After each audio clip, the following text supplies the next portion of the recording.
Hey there, this is Elisa, more from the Recovering Perfectionist Diaries. I haven't done anything in a while because I finished my master's degrees and gave my thesis presentation and got a puppy all in that time, and then my birthday and family was in town, so it's just been kind of a huge finish line, kind of trying to work on recovery and of being here for 2 years in Seattle, like working on that and like with an internship and being in all places at one time, trying to juggle everything. And then it comes to kind of like a finish line and you just like want to pass out, and it kind of did. And then also learning how to raise a puppy. Oh, that is all attention all the time. And so I've been giving myself a break, but I'm also online starting my certification process with the Institute for Psychology of Eating to be a mind-body nutrition coach. So it's official because I've been waiting to do something similar even before I came to Seattle to find a program that resonated with who I am and what I want to study. And this is perfect because it's nutrition and holistic health with psychology, which I've been always really interested in as well. So I'm starting that, and one of the concepts we're covering right now has really been piquing my interest and just in my reflections over the past month or so, have been about femininity and the masculine, and we're covering the essential archetypes and qualities of the feminine and masculine and what that means in nutrition and nourishment and health, and not taking out even just the idea of masculine and feminine in terms of sex, just what those qualities infer and how we are made up of both, and we need to have that balance for ourselves. And this resonates with me also within how I teach yoga. I focus a lot on balance, the yin and yang, which is reflective of the duality and polarity of the feminine and the masculine. There's the puppy. And I'm trying to reflect on why this is so resonant with me right now. And I believe that's also because it's just fascinating subject matter. But in terms of my own journey as a recovering perfectionist, is I have been too much out of balance with these energies, you could call them, or these qualities of my being, lopsided towards the masculine in many ways over the past at least maybe like 9 months, for sure. I was just super controlled in my intentions. I had to be at so many places, extremely goal-oriented. And it's not a bad thing at all. But when it gets too lopsided, or it becomes an intention of like control and coping, or it doesn't like nourish your mind or body in the end. Like even my workout regimes were a lot more masculine energy, very young, fiery, like a lot. I didn't give myself enough time to rest, to be chill, mentally, physically. And I was always meal planning, just like, even like I forgot that in some ways, I forgot that I enjoyed dancing.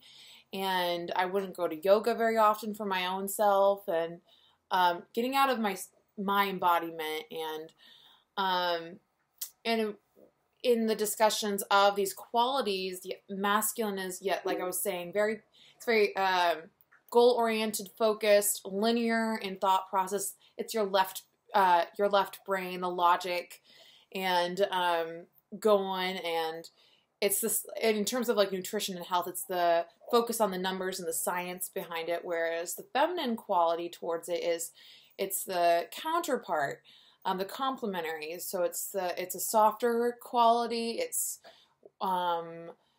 cooler, it's more relaxed, it's creative, it's connective, versus like masculine will want to be number one in competition, whereas the feminine quality will want to cooperate and work in a collective and be more all over the place, letting intuition guide you, and more restorative movements versus direct movements that will get you to a certain goal. And I think and that makes sense to me. I've been so lopsided in the masculine versus where to embody myself and from my personal balance point of where my feminine qualities are. So right now I'm in a journey of searching out again where I enjoy the femininity of my own being, both as a female, but also in terms of my quality of exercise choice and quality of how I'm focusing on eating. I'm not on any meal plan anymore right now. I am just trying to let intuition guide me, whether it means to eat mini s'mores or a burger or a lovely crisp summer salad. And not letting guilt get in the way, not letting what I should be doing get in the way. It's hard. And doing more restorative movements, not feeling like I have to do something in particular for a goal, for a physical goal. Letting myself rest, feel like I don't even have to move today, or like I have to get to my workout in, like letting that go, just moving my body because I need to watch the puppy, got to squat down and play with her, things like that, and letting that be okay with where I'm at. That way I can sort of bring myself back to the other end of relaxation into the feminine, so that I can find that middle ground, although the puppy runs away.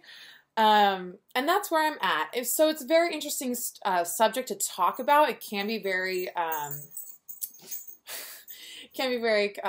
interesting to discuss with others because it can get pretty heated. But when you take out, I think, the sex part of it, or at least like in terms of I am a man, I am a woman, they're important players, and I would love to talk to you about that. But in terms of the holistic health in my journey, why I'm resonating with this is that. And I'm interested to know if you have any reflections on that, if you feel like you've been putting too lopsided in your own journey. Maybe it's too much of the relaxation and the feminine kind of thing in your life, and you need to set a little bit more boundaries and goals for yourself and get more in tune with your masculine and your power there. Or take the other side and lean into the feminine in your life and remember to relax and restore, to be creative, to cook, to nourish yourself and be okay with what is. So that's my little talk for spiel today as my recovering perfectionism keeps journeying on. I'll keep you guys tuned in and see you next time.